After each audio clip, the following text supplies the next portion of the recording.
It's easy to think our hyper-connected, globalized world is some kind of modern invention. But the story of global trade, of these complex supply chains that connect totally different cultures, that didn't start with giant container ships or the internet. No, it's a much, much older story, one that was written in desert sand, in salt spray, and in the scent of spices.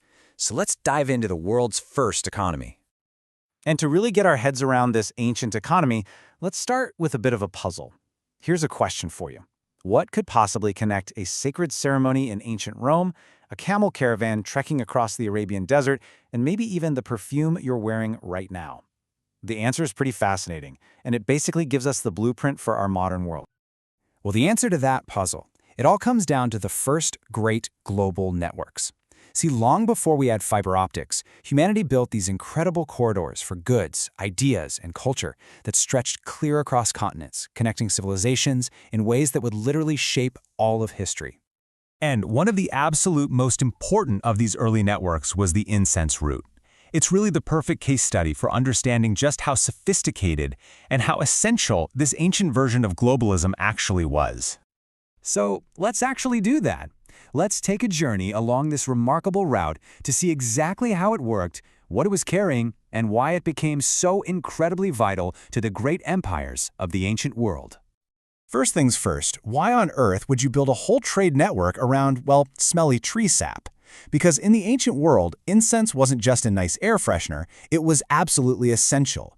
Its smoke was believed to carry prayers straight to the gods, myrrh was a powerful disinfectant, and it was a key ingredient in everything from Egyptian mummification to the most luxurious perfumes.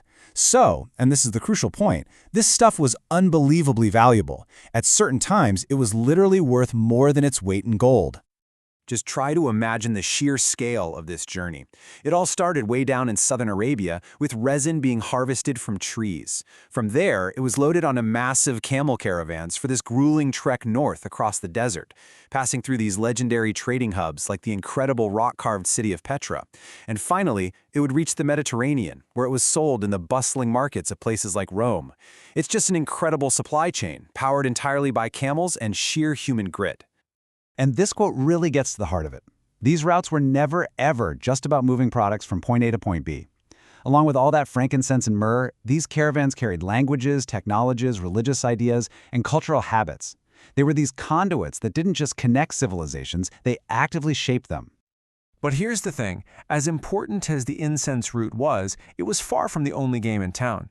It was really just one part of a much bigger, much more complex tapestry of trade that spanned the entire globe. Honestly, the best way to think about it is exactly like that, a vast tapestry.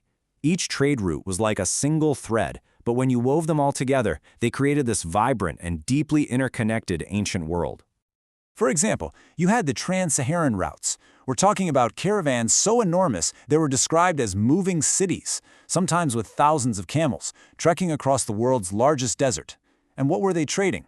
Gold from West Africa, which fueled European economies, in exchange for something just as precious out there in the desert, salt. Meanwhile, out on the water, you had the Indian Ocean Network, which was basically a massive sea highway. And what's cool is it wasn't controlled by any one empire.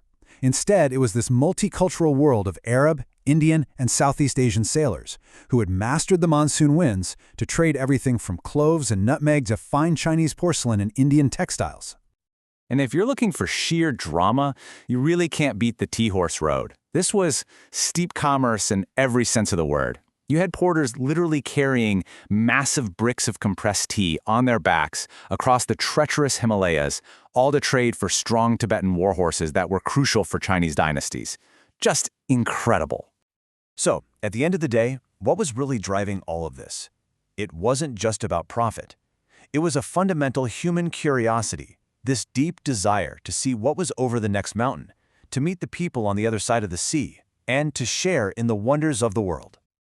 So we have this picture of an ancient, kind of ad hoc world of trade. How does that compare to the highly structured system we have today? Well, when you put them side by side, the differences are really profound. Just look at the basic organization. Ancient trade was informal, right? It was basically controlled by whoever had the military muscle to secure a path or a port.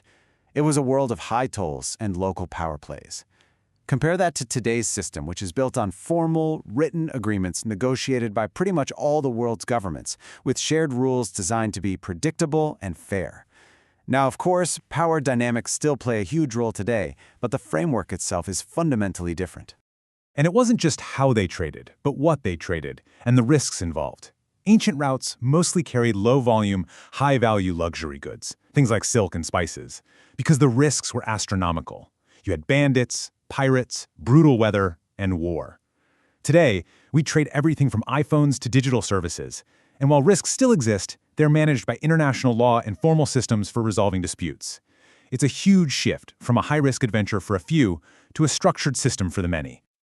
Okay, so after all of that, why should we care about these dusty old routes today? Because they hold a really powerful lesson for our modern world. If there's one single thing to take away from all this, it's this. Globalization isn't new. It's not some recent invention. The desire to connect, to trade, and to exchange ideas across vast distances is a deep, fundamental part of the human story itself. I mean, their legacy is all around us. These routes are how the world's great religions, languages, and technologies spread.